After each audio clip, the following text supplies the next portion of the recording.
Baltimore. This is not my first time up here.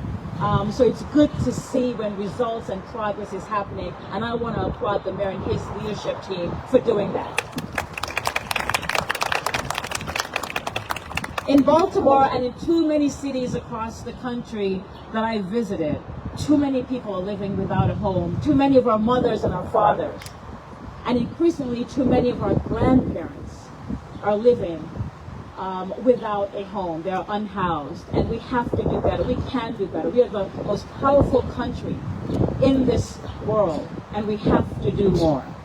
You know, one of the reasons I'm here today is certainly to applaud the efforts and to applaud the results with the acquisition of these two hotels. But I'm also here, Mr. Mayor, to affirm and to reaffirm the Biden-Harris administration's commitment to helping you get the resources you need. You know, I like to say when I'm speaking that hopes and dreams and vision are great, but without money and without the resources, all they are hopes and dreams and someone's bold vision. So we're happy to be able to deliver $90 million from the administration to make sure that the hopes and dreams and vision that you all have are coming to fruition. And we know that more needs to happen. We know that as our families and children and veterans need our help, we know it's not just this $90 million. We know that we need absolute more. And I want you all to know that the president, the vice president, and I are continuously putting together new proposals and new funding ideas to make that happen. What does that look like? You know, in the president's 2025 budget, we made a bold statement and said no veteran should be homeless, not one. If you have served this country, the least we can do is make sure that you have a roof over your head. We want to make sure that our young people who are aging out of foster care, people who are just as they're trying to get their first step in life and adulting, that they have someone that catches them and making sure we're giving them rental assistance and that they are stably housed. We want to make sure, Mr. Mayor, that we are giving you the money you need to build housing. We know that helping to stabilize homeless folk is just one step of the equation. But we also know we have to build more housing. We have to repair more housing. We need to do creative things like create housing and repurpose buildings that are right here beside me. And that's one of the reasons why we propose a historic level of billions of dollars to give mayors and local leaders the flexibility and funding they need to do creative things like what's happening here today. Look, this is one of those moments where at some point somebody's going to forget that we're all standing here, right? People are going to say, well, what's the next thing? What are you going to do next? Yeah, you bought the hotels, and here you're going to house folks. What's the next thing? Let me say this. We need to make sure that we have leadership in place here in Baltimore, leadership in this country that's making sure that we're leaning in where people want us to be. And that's one of the reasons why I'm so proud to serve with this administration, because from day one, we have been centered on regular folk. From day one, we have said when we're going to put together billions of dollars, who needs that help the most? Who are the folks who've been forgotten for decades? And I'm here to testify that we have not forgotten in the Biden-Harris administration. In fact, all we're going to be doing is making sure that folks like this guy get the resources that he needs, and we're helping to solve homelessness across the country. Congratulations for y'all's work, and I look forward to what's next.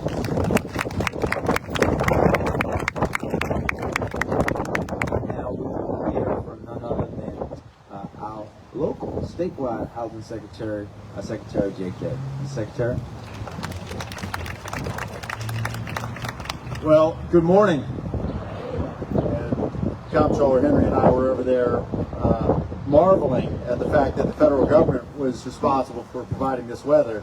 Madam Secretary, if you could keep this a recurring theme, all of us here in Baltimore would be appreciative. Thank you.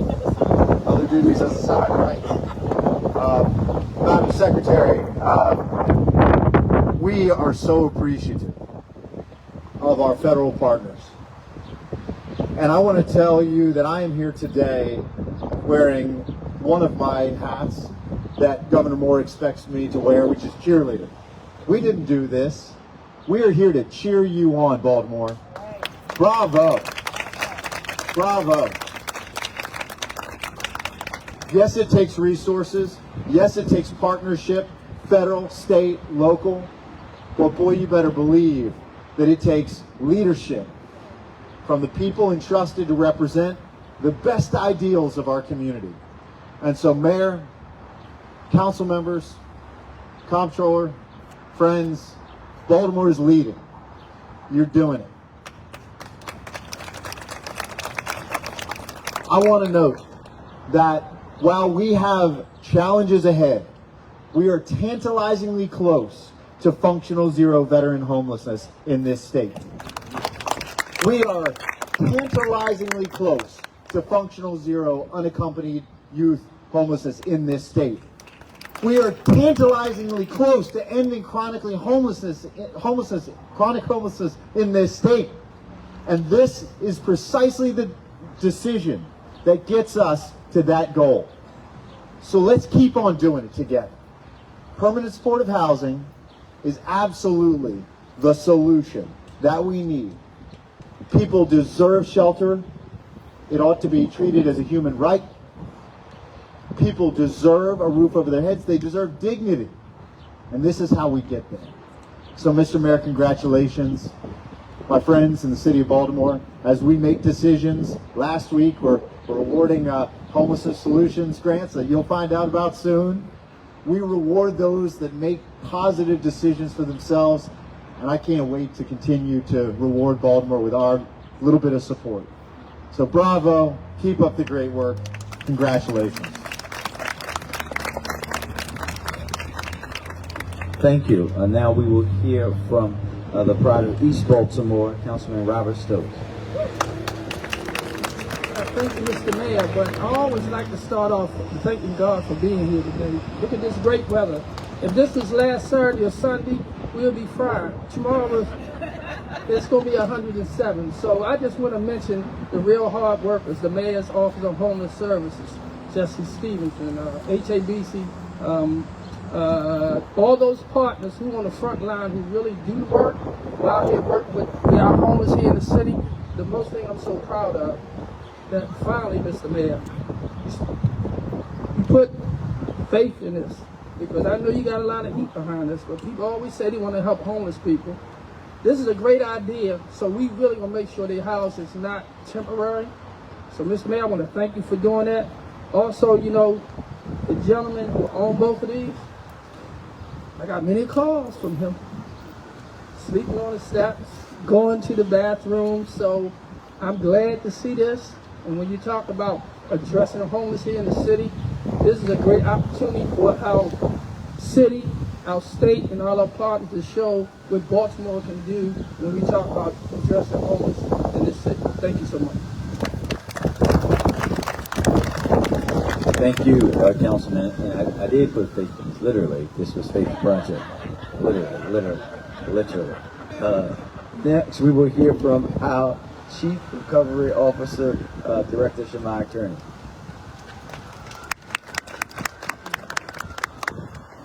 Good morning again. I'm Shamaya Kearney. I have the privilege and honor of serving as the Chief Recovery Officer for the Mayor's Office of Recovery Programs. I am really excited to be here today. This is the 3rd anniversary of the establishment of the Mayor's Office of Recovery Programs, and thank you. And how fitting it is for us to be here on an occasion such as this, where we talked about the $641 million that this city has received and demonstrating tangibly impact that we're having on this city. When I first took this job, one of the first meetings that I had with the mayor, I asked them, after this $641 million has been invested, not spent, but invested, what do you want to see? What do we want the headlines to be? And what we talked about was impact. What we talked about was changing the narrative about Baltimore City. What we talked about was addressing long-standing challenges that have happened in the city and how we, with this historic level of funding, would be able to do that. One of the first things that we talked about was how we could address homelessness and helping our unhoused residents and how we would go about doing that. After having those conversations and talking about the acquisition of hotels, as Councilmember Stokes said, there was a lot of heat in the media and other places about this idea. But as we all stand here collectively today, we should all stand in our resolve to help our unhoused residents. They're not problems, they're people. And we should absolutely do our collective best to make sure that we are helping them not only just establish and have a roof over their head, but to look forward to something, creating a life that gives them sustainability. This is the first step in doing that. I want to acknowledge, because I get to stand here before you as the director, but I want to acknowledge other people and other departments in city agencies that have helped to get us to this day. I want to thank Deputy Director of the Mayor's Office of Recovery Programs, Elizabeth Tatum, for how she has held hands and come alongside the Mayor's Office of Homeless Services to make sure that we got to this day. Also to our counterparts in the Department of Real Estate and the Comptroller's Office for their support, for the Department of General Services for their support, to Director Ernestine Simmons, who that deserves an applause in and of itself, literally, because there's a lot of passion in this community, and we know that our advocates, our unhoused residents, there are lots of ideas and opinions upon how we can address homelessness, and we're not always going to agree on those things. But Director Simmons has come in, and she has taken the helm. She has stood fast. She's held hands. She's very focused on partnership, and I appreciate that, because but we talk about all the times that we can't be an ivory tower where we sit high and we look low. And so Director Simmons has absolutely done the work to establish relationship with community, and I appreciate your servanthood and your leadership. That really needs to be said publicly. So thank you for all of that. And so lastly, just again, thank you to all of you who are here. There are many places that you could be today, but you are here celebrating this accomplishment. This is the first of many things that we plan on doing as we continue to figure out how we're going to address the issue of homelessness. And as I sat over the weekend to think about what I would say, I didn't want to be scripted. I wanted to speak from my heart. And the one word that really came to me was progress. We are making progress, and it might be incremental. We might not have done this as quickly as some would have wanted, but we made a commitment and we stood fast on that, and we delivered. So thank you, Mayor Scott, for your unwavering support for this project as well. City Administrator Faith Leach for your commitment and your support also.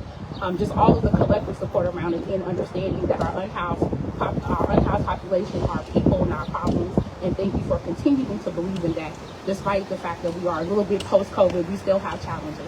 But we're committed to solving them together. So thank you. Thank you, Madam Director. When we talked about partnership, you heard the Director talk about partnership. We know that Continuum of Care is really about the partnership, and with that, Co-Chair Dan McCarthy is going to come forward and give us a few words. Sir? Good morning. So, I believe that we can address homelessness with housing. And I believe that housing is healthcare. And I believe at this site, in this place, we can produce housing that will benefit all of Baltimore and make us a healthier city. I want to compliment Chief Scott, Director Kearney, Director Simmons on making the deal to acquire these two buildings. They can be used immediately, but the thing that may have the most impactful is the parking lot in between here. That is a place where we can use all our creativity to really have a huge impact on this site.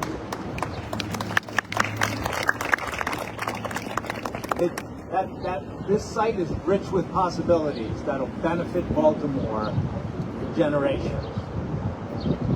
So I'm thrilled to be here, to be joined by Secretary Day.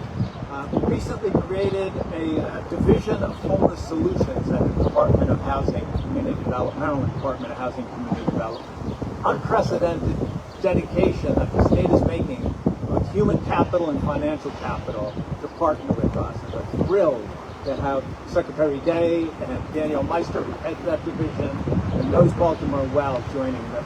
So thank you, Secretary.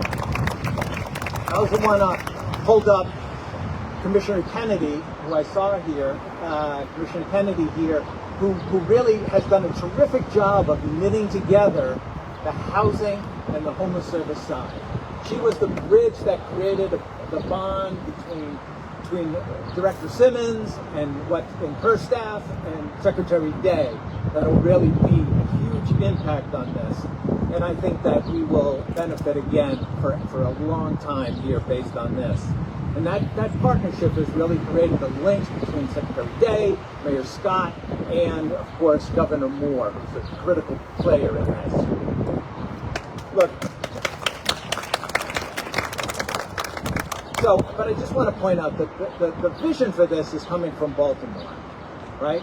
The Baltimore Continuum of Care that I'm representing today, working with the Mayor's Office of Homeless Services, working with the Housing Department, working with the Leadership Committee on homelessness and housing, and Mayor Scott himself has brought us here today to be solutions.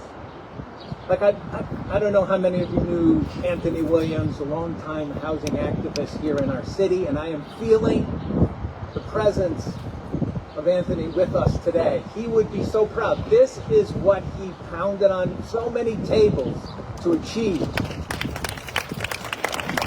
My only regret of today is that he's not here with us. He was a leader in every way in creating this project right here behind us. So, today, the hard work starts. I know this has been a challenge, but this is when the hard work starts of having a transformative impact here on the Fallsway. It's time to put our shoulders to the wheel and move this forward. Thank you so much for having me today and for this historic event.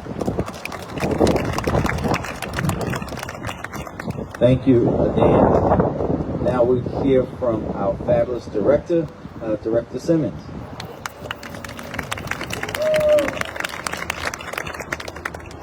Good morning.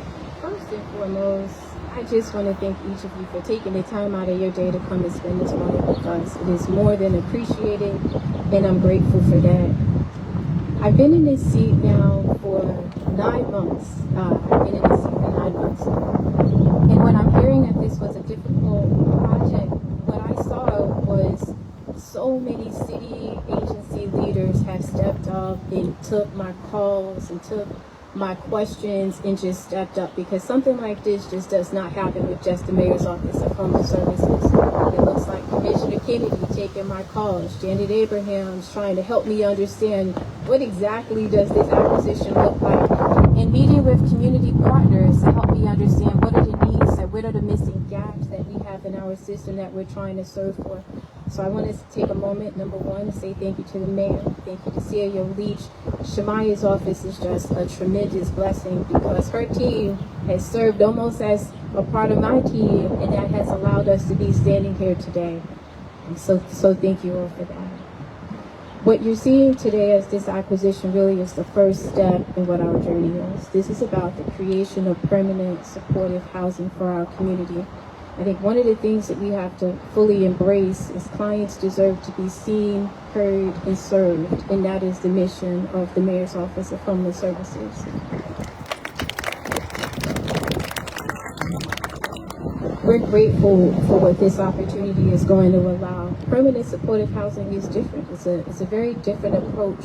And so what I want people to understand it means is our most vulnerable clients deserve an opportunity that they can be housed, they can be cared for, they can receive the support that they need. That's what makes permanent supportive housing different. Our strategy is person-centered, and it's really just about the people that we aim to serve through the program. I also would be remiss without thanking my team, who is here. A lot of them are in this room today. Kiana, who I see started off this journey with me in building off some work plans and data for everybody to see what is MOHS trying to accomplish. So I want to thank Jessica, I want to thank Arshay, Lakeisha, who is my newest director, and just the MOHS team for being on this journey with us. My hope for each of us is that we understand that we are using this as temporary space for shelter. I think what I wanted to share with you all is when winter shelter comes to a close, right? The city opens up, we say we're going to give shelter to everybody who needs shelter beds. And what this acquisition allowed us to do is say to those people, we're going to continue to let you stay here. We're going to continue to serve you. We're going to continue to honor you as we are looking to release a RFP that's going to determine how we convert these buildings, right? So since that time, just to lift up the work that this has served as. We've served 378 families, children at these two locations since April. That looks like 136 of those adults are over the age of 50. 0 to 17, that's 40 children that's between these two sites. So when you look at why permanent supportive housing, thank every developer and nonprofit organization that wants to stand behind this work, because it is tough work. You are meeting people where they are, you're seeing them as they need to be seen, and you're saying housing isn't going to be your challenge today. What's going to be your challenge is how can we engage you on your terms? How do I meet you with what your needs are? And that's our mission at MOHS. We want to serve. We want to serve, so thank you all.